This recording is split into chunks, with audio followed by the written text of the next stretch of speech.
ஆண்டவராகிய இயேசு கிறிஸ்துவின் நாமத்திற்கு மகிமை உண்டாவதாக. இந்த நல்ல நாளிலே உங்கள் யாவரையும் நான் வாழ்த்துகிறேன். இந்த நாளின் தியானத்திற்கு என்று தெரிந்து கொள்ளப்பட்ட வேத பகுதி யோவான் சுவிசேஷம் 15ஆம் அதிகாரம் 27ஆம் வசனம். John chapter 15 verse 27. நீங்களும் ஆதி முதல் என்னுடனே கூட இருக்கிறபடியால் எனக்கு சாட்சிகளாய் இருப்பீர்கள். ஆமென். பிரியமானவர்களே, நான் வாசிக்க கேட்டதான இந்த வார்த்தைகள், இயேசுவானவர் அவருடைய சீஷர்களை பார்த்து இந்த வார்த்தைகளை சொல்லுகிறார். நீங்களும் ஆதி முதல் என்னுடனே கூட இருந்தபடியால் எனக்கு சாட்சிகளாய் இருப்பீர்கள். அப்போ இயேசு கிறிஸ்துவுக்கு ஒருவன் சாட்சியாய் இருக்க வேண்டும் என்று சொன்னால் அவன் எங்கே இருக்க வேண்டும்? கிறிஸ்துவுடனே கூட இருக்கிறவனாய் இருக்க வேண்டும். அதுதான் ரொம்ப மிக முக்கியமான காரியம். இன்றைக்கி நிறைய பேருக்கு கிறிஸ்துவுடனே ஐக்கியம் இல்லை. இந்த சீஷர்கள் பாருங்கள், ஆதி முதல் கிறிஸ்துவுடனே கூட இருந்தாங்க, அவரோடையே கூட இருந்தாங்க, அவரோட கூட தூங்கினாங்க, அவரோடு கூட நடந்தாங்க, அவரோடு கூட புசித்தார்கள், அவரோடு கூட சேர்ந்து ஜெபம் பண்ணாங்க, அவரோடு சேர்ந்து ஊழியத்தில் பங்கு பெற்றாங்க, எல்லாமே அவரோடையே கூட இருந்தாங்க. அதனால் இயேசு கிறிஸ்து சொல்கிறாரு, நீங்கள் எனக்கு சாட்சிகளாக இருப்பீர்கள். அப்போ இன்றைக்கும் நம்ம கிறிஸ்துவுக்கு சாட்சிகளாக இருக்கும்படி தேவன் நம்மை அழைத்திருக்கிறார். நாம் கிறிஸ்துவுக்கு சாட்சிகளாக இந்த பூமியில் விட்னஸஸாக நம்ம வாழணும்னா நம்ம செய்ய வேண்டிய ஒரே ஒரு காரியம், கிறிஸ்துவுடனே கூட நாம் ஐக்கியமுடையவர்களாய் நாம் இருக்க வேண்டும். அதற்கு தான் இயேசு கிறிஸ்து சீஷர்களை தெரிந்து கொண்டார். சீஷர்களை எதற்காக தெரிந்து கொண்டார் பாருங்கள். மார்க்கு சுவிசேஷம் 3ஆம் அதிகாரத்தில் நான் வாசிக்கிறேன், 14ஆம் வசனத்தை வாசிக்கிறேன். Mark chapter 3 verse 14. அப்பொழுது அவர் 12 பேரை தெரிந்து கொண்டு அவர்கள் தம்மோடு கூட இருக்கவும் பிரசங்கம் பண்ணும்படியாக தாம் அவர்களை அனுப்பவும். அப்போ பாருங்க, முதல்ல பிரசங்கம் அல்ல, அவர் தெரிந்து கொண்டார். அப்பொழுது அவர் 12 பேரை தெரிந்து கொண்டார். எதுக்கு? அவர்கள் தம்மோடு இருக்கவும் பிரசங்கம் பண்ணவும். பிரசங்கம் ரெண்டாவது தான், வியாதியஸ்தரை குணமாக்குறது ரெண்டாவது தான்.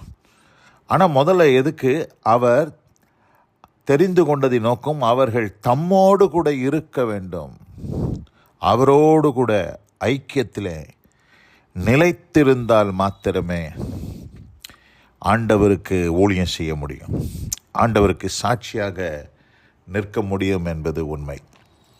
தர்மையான இந்த நல்ல நாளில் கூட நாம் வாசிக்க கேட்ட இந்த வார்த்தைகளின்படியாக, நீங்களும் ஆதி முதல் என்னோடு கூட இருக்கிறபடியால் எனக்கு சாட்சிகளாக இருப்பீர்கள். அப்போ ஆண்டவர் இந்த நாட்களிலே அவருடைய பிள்ளைகளை அவருக்கு சாட்சிகளாக இருக்க விரும்புகிறார். நிறைய பேர் பாருங்கள், ஆண்டவருக்காக சாட்சி சொல்லணும், ஆண்டவருக்கு ஊழியம் செய்யணும், ஆண்டவருக்கு நான் எதையாகின செய்யணும்னு விரும்புகிறாங்க. ஆனால் அவர்களுடைய ஐக்கியம், அவருடைய ஃபெலோஷிப் தேவனோடு கூட இருக்குதா, ஆண்டவரோடு கூட இருக்கிறாங்களா அப்படின்னு சொல்லி கேட்டால் ஒரு பெரிய கேள்விக்குறி போட வேண்டிய ஒரு அவசியமாக இருக்கிறது. ஆதலால் பிரியமானவர்களே, இந்த நாளிலே நாம் தியானிக்க கேட்ட இந்த வார்த்தையின்படி, இயேசு கிறிஸ்து 12 பேரை தெரிந்து கொண்டதின் நோக்கம் அவர்கள் தம்மோடு கூட இருக்க வேண்டும் என்பதுதான் பிரதான நோக்கமாக அங்கே காணப்படுகிறது. தன்மையான இந்த நல்ல நாளில் கூட இன்னொரு வசனத்தை நான் உங்களுக்கு காண்பிக்க விரும்புகிறேன். என்னோடு கூட சேர்ந்து திருப்பிக் கொள்ளுங்கள். 1 கொரிந்தியர் 1ஆம் அதிகாரத்துக்கு நாம் திருப்பிக் கொள்வோம். 1 Corinthians chapter 1 verse 9. தம்முடைய குமாரனும் நம்முடைய கர்த்தருமாய் இருக்கிற இயேசு கிறிஸ்துவுடனே ஐக்கியமாய் இருப்பதற்கு உங்களை அழைத்த தேவன் உண்மை உள்ளவர். பாருங்க என்ன சொல்றாரு, தம்முடைய குமாரனும் நம்முடைய கர்த்தருமாய் இருக்கிற இயேசு கிறிஸ்துவுடனே ஐக்கியமாய் இருப்பதற்கு உங்களை அழைத்த தேவன். பிதாவாகிய தேவன் நம்மை அழைத்திருக்கிறார். God has called us.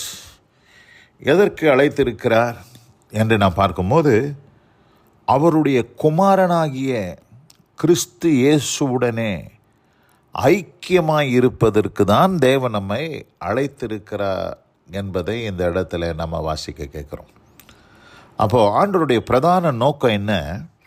நம்ம ஊழியம் செய்வது, ஆண்டவருக்கு சாட்சியாய் நிற்பது, பல காரியங்களை கிறிஸ்துவுக்காக கிரியை நடப்பிப்பதெல்லாம் ரெண்டாவது தான். முதல்ல நம்ம என்ன செய்யணும்? அவரோடு கூட ஐக்கியம், அவரோடு கூட இருக்கிற ஒரு அனுபவம். ஆதி முதல் நீங்கள் என்னோடே கூட இருந்தபடியால் எனக்கு சாட்சிகளாக இருப்பீர்கள். இந்த அருமையான நல்ல நாளில் கூட நீங்களும் ஆண்டவருக்கு சாட்சிகளாக இருக்க வேண்டும் என்று சொன்னால், ஆதி முதல் உங்களுடைய வாழ்க்கையில் நீங்கள் கிறிஸ்துவுடனே கூட அவரோடு கூட ஐக்கியமாக இருப்பீர்களானால் அவருக்கு சாட்சிகளாக இருப்பீர்கள் என்பதற்கு எந்த சந்தேகமில்லை. இந்த அருமையான இந்த நல்ல நாளில் கூட வசனம் கேட்ட பிள்ளைகள் ஒவ்வொருவரையும் ஆசீர்வதித்து அப்படிப்பட்ட அனுபவத்தோடு அவர்களை வழிநடத்தி காப்பாராக. God bless you all. Amen, amen. நாம் ஜெபிப்போம். எங்கள் அதிகமாய் நேசிக்கிற எங்கள் அன்பின் பரலோக பிதாவே, நீங்களும் ஆதி முதல் என்னுடனே கூட இருக்கிறபடியால் எனக்கு சாட்சிகளாய் இருப்பீர்கள் என்ற வார்த்தையின்படி உம்முடைய பிள்ளைகள் உமக்கு சாட்சிகளாய் இருக்க உம்மோடு கூட ஐக்கியத்தில் நிலைத்திருந்து உம்முடைய நாமத்தை மகிமைப்படுத்த கர்த்தர் கிருபை செய்தருளும். ஆசீர்வதியும் வழிநடத்தி காரும். இயேசு கிறிஸ்துவின் வல்லமை மிகுந்த நாமத்தில் ஏறெடுக்கிறோம். ஜெபம் கேளுங்க நல்ல பிதாவே. ஆமேன், ஆமேன்.